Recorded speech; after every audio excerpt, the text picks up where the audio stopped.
Ceux dont parle le passage d'Actes 13, 27 avaient une certaine compréhension des Écritures. Il n'y avait aucun doute à l'égard de leur dévotion pour la parole de Dieu. Ils étaient fondamentalistes et très orthodoxes à l'égard de l'inspiration des Écritures. Ils étaient rigoristes. En ce qui concernait les Écritures, ils mettaient des points sur tous les i et une barre à tous les t. Beaucoup parmi eux étaient très pointilleux dans le domaine de l'observation des préceptes et des règles, même au point d'en être fastidieux. Parce que la loi ordonnait que la dîme de tous les fruits du sol devrait être pour le Seigneur. Et ils prélevaient la dîme très méticuleusement, même pour la menthe et pour les autres herbes aromatiques.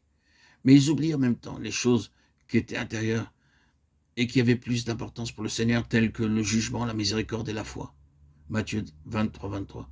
C'était cela leur compréhension, leur mentalité et leur position.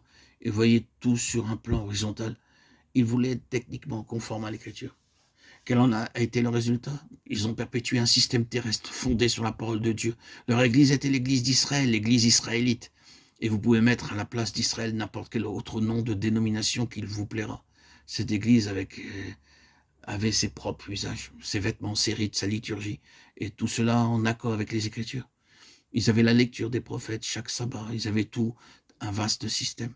Mais ils étaient tournés vers la terre et aussi morts qu'il est possible de l'être.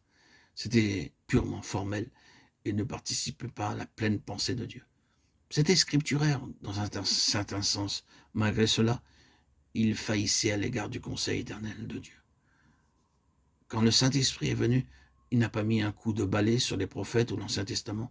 Il a pris en main tout cela et a montré qu'il y avait quelque chose de plus, quelque chose d'autre que ce domaine terrestre, que la parfaite maîtrise de la parole de Dieu avec tous ses dérivatifs, et que sans cela, tout le reste devait être mis de côté.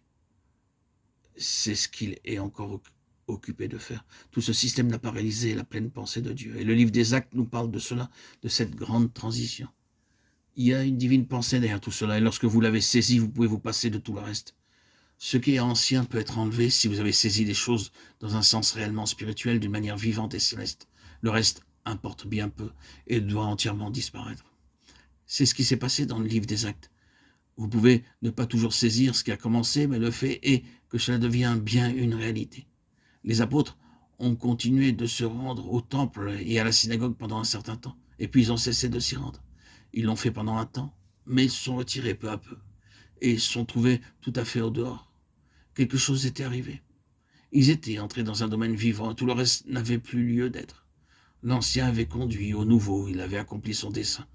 Ce qui était céleste avait trouvé sa signification. Ce n'est plus maintenant une question de technique.